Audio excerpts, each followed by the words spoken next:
आजकल के दौर में अधिकतर लोग अपने जीवन से असंतुष्ट हैं। उन्हें लगता है कि मैं ही गरीब क्यों, मैं ही दूसरों से कमजोर क्यों। उन्हें अपने आप में दूसरों के मुकाबले कमी लगती है।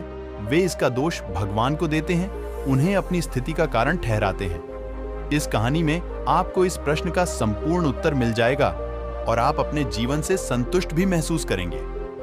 बहुत समय पहले की बात है, एक गांव में धर्म उपदेश देने के लिए लगे हुए शिविर में भगवान गौतम बुद्ध पहुंचे। गांव के लोग अपनी अपनी समस्याएं लेकर उनके पास जाते और उनसे समाधान प्राप्त कर नई ऊर्जा के साथ वापस लौटते। गांव के बाहर एक गरीब राह में बैठा बुद्ध के पास आते जाते लोगों को निहारता रहता। उसने क्या देखा? दुखी चेहरा लिए भारी कदमों से लोग भगवान गौतम बुद्ध के शिविर में जाते और नई ऊर्जा के साथ चेहरे पर खुशी व आनंद लिए वापस लौटते। गरीब ने सोचा, क्यों ना मैं भी भगवान के पास अपनी समस्या लेकर जाऊं।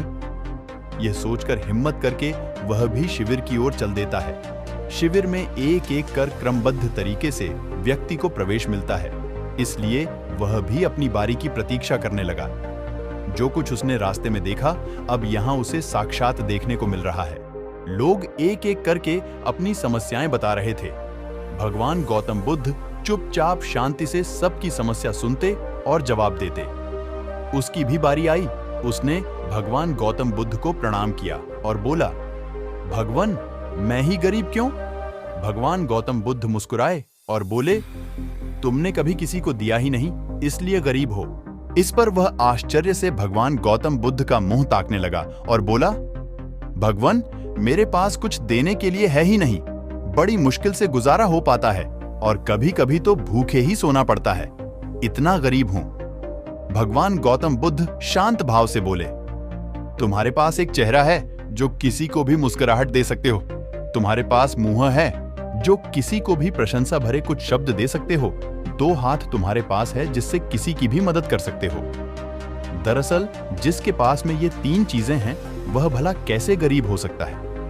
गरीबी का भाव मन में होता है। मन से यह भ्रम निकाल दो। लोगों को देते जाओ, गरीबी अपने आप ही दूर हो जाएगी। यह बातें सुनकर उस गरीब का चेहरा दमक उठा। अब उसके मन से गरीबी का भाव दूर हो गया। इस शिक्षा को जीवन में उतारकर कुछ ही दिनों में उसका जीवन भी खुशियों से भर गया।